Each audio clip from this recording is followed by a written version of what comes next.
Hello and welcome to your Solent Sports News Update at 3 o'clock. I'm Philip Peroni. Shoaling are through to the Hampshire Cup semi-final. The Boatmen defeated Bournemouth under-21s 2-1 last night. Dave Diper's team remain unbeaten all season in the Wessex Premier League division. Here's what the manager had to say about Shoaling's chances of reaching the final. It's going to be very difficult because we've played them a number of times in the Hampshire Senior Cup, and it's always been a very close game, to be fair. But they are a club which are 4 leagues higher than what we are. So obviously it's going to be a one-off game. They've got problems with relegation at the moment. Southampton midfielder James Ward-Prowse is in contention for an England call-up. Gareth Southgate names his squad on Wednesday for the upcoming Euro 2022 qualifying matches. Our reporter Isaac Farnworth has been asking locals why Ward-Prowse deserves his place. He's just coming together and he's done well. He's come up through the academy. He deserves a chance. He's a really good player. At the moment, his stats do say that he is one of the best at free kicks. Yeah, he would be brilliant for the team. I think he's a young bit of talent. You know, he's quite versatile. He's committed. I think he needs a break at the moment. You know, he's been top flight football now for Southampton for a long time. If you ask him to hit a ball on a 50p piece, he'll hit it. Sean Gale was coach at Havant when Ward-Prowse secretly trained with the side over Christmas as a 15-year-old. It was his dad's idea, with the hope being that training with more senior players would toughen James up. According to Gale and the other Havant first-team players, James's talent was clear to see even at such an early age. When he's 5 years old, he came on a holiday course, I think it was, and then, as a little, obviously, I worked for Portsmouth in the community. He trained with us then, and I've known his dad throughout the years. They used to come and watch us play at Havant. Him and his dad and that. And then he trained with us he's on 14 or 15, maybe he was 14. And he basically, obviously he was off through the winter, through the Christmas break. And his dad said, look, could he come and do a bit of, competitive training with you over the Christmas period? So he came in with the first team boys and trained. Even then everyone said, even the lads who I had then trained me, what a good player he was. And so sort of like that's, I've obviously known the family and him. I think technically he's so good. He obviously works really hard on his game. In training, he obviously practices, not just dead ball, but he's a dead ball specialist, and that's a big part of the game. His work rate's second to none. He works hard, but he lives his life right. And, he comes from a grounded family where he's been brought up correctly. And, I think that shows on the football field and how he plays. Sean Gale there with some further insight into Ward-Prowse's career. Southampton goalkeeper Angus Gunn is considering switching allegiances from England to Scotland. The 23-year-old has represented England at every level, but is yet to receive a call-up to the senior side. Because of this, Gunn is contemplating the change in order to play international football. Continuing the trend of internationals, Wales and Northern Ireland have announced their squads. Former Southampton man Gareth Bale headlines the Wales team, whilst the Greens recall captain Stephen Davis.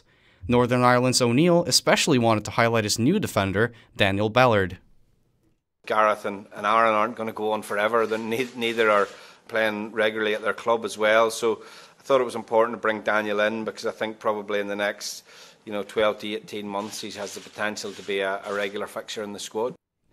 Champions League football is back tonight with 2 highly poised second-leg matches.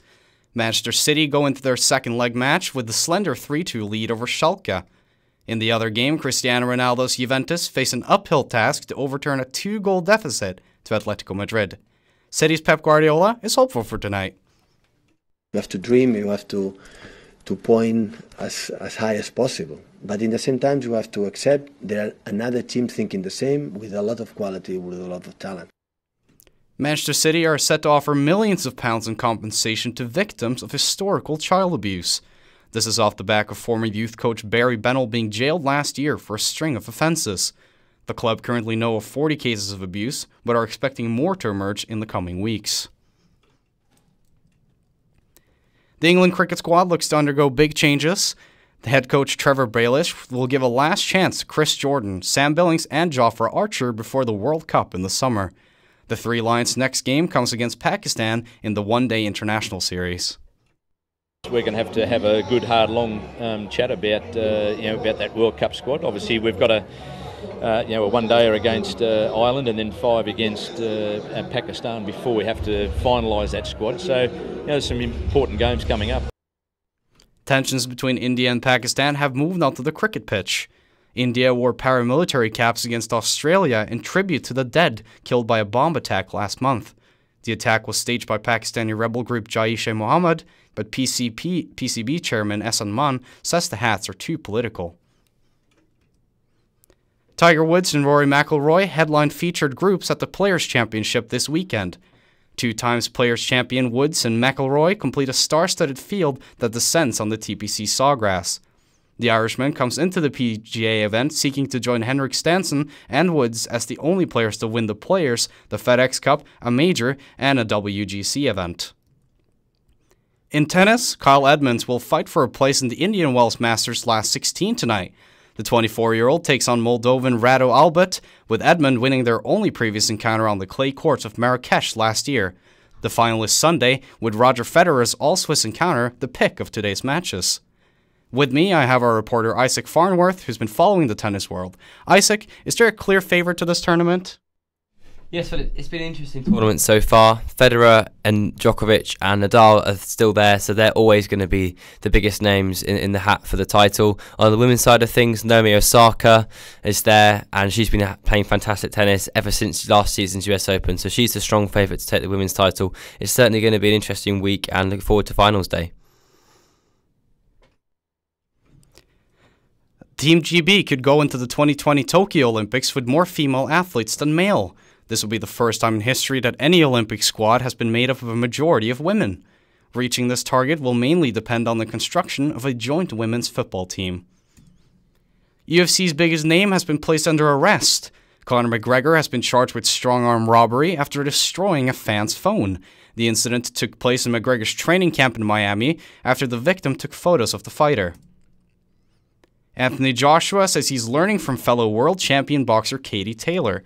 The British heavyweight champion says he looks up to Taylor and believes she will take the next step to becoming undisputed champion.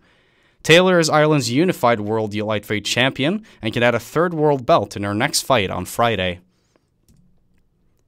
That's all for us for now. Stay tuned. In the Champions League, Zinedine Zidane has been appointed Real Madrid manager as the 3rd manager of the season.